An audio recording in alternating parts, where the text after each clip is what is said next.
नमो गंगे नमस्कार। मैं योगशाला क्लिनिक से डॉक्टर रितेश चतुर्वेदी।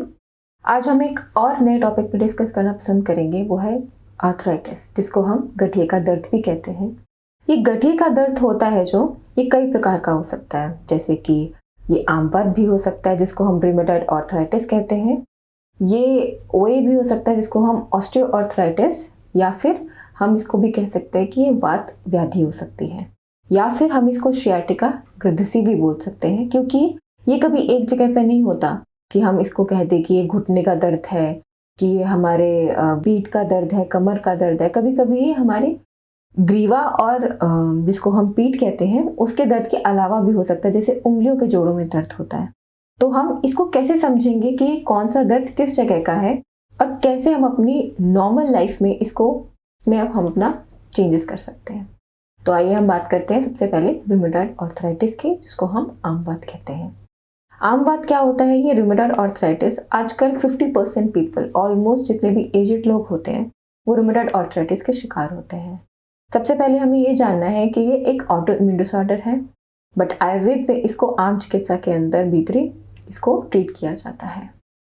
तो इसमें होता क्या है ऐसा कि जो रूमेटॉइड आर्थराइटिस होता है ये पेशेंट की लाइफ को कैसे डिक्रीज कर देता है? सबसे पहले जो बीमारी होती है, मैंने आपको बता दिया, ऑटो इम्यून होती है। मतलब एलोपैथी में इसका इलाज नहीं होता, इसको आपको नॉर्मली एक स्टेरॉइड्स पे रखते हैं।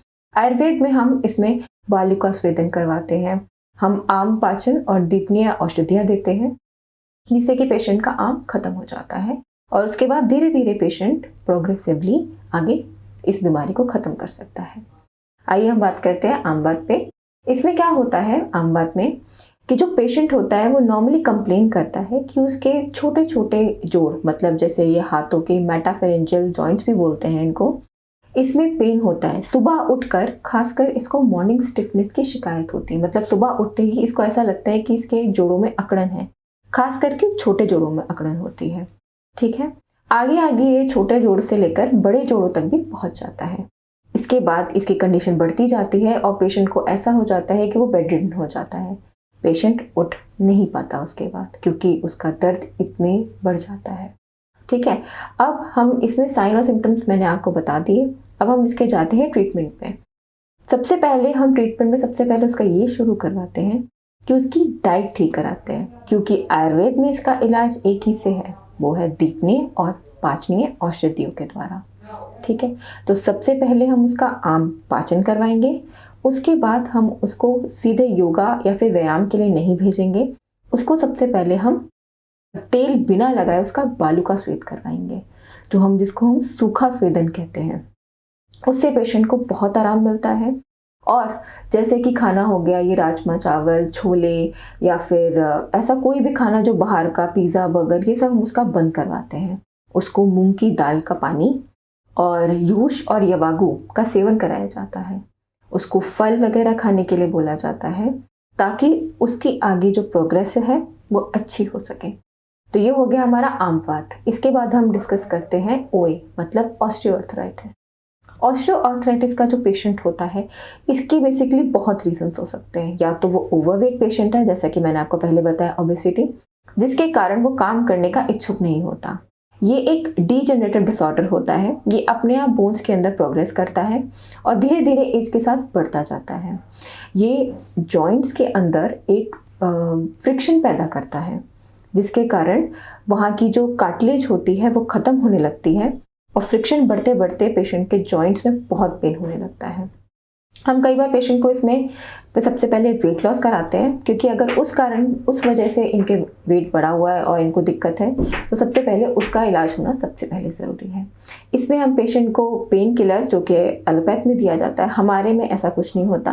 पेशेंट का सबसे पहले जो उसकी मेन कॉज है, क्यों उसका दर्द उठ रहा है, उसका इलाज किया जाता है। इसमें त्रयोदशांग गुगलू दे सकते हैं, युवराज गुगलू दे सकते हैं, अग्नितुंडी वटी और साथ में रासना सप्तक क्वाथ भी दे सकते हैं।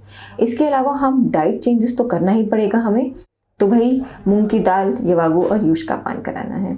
ठीक है, इसके बाद हम बात करते हैं शियाटिका की, कि इसमें बेसिकली क्या कारण है। शियाटिका जिसे हम ग्रंथिसी बोलते हैं, इसमें पेशेंट जो है सबसे पहले कंप्लेन लेकर आता है लोअर बैक एक की, कि उसके जो पीठ है उसमें दर्द है, और वो जो पीठ का दर्द है वो खींचते खींचते घुटनों या फिर पैर की उंगलियों की तरफ बढ़ रहा है।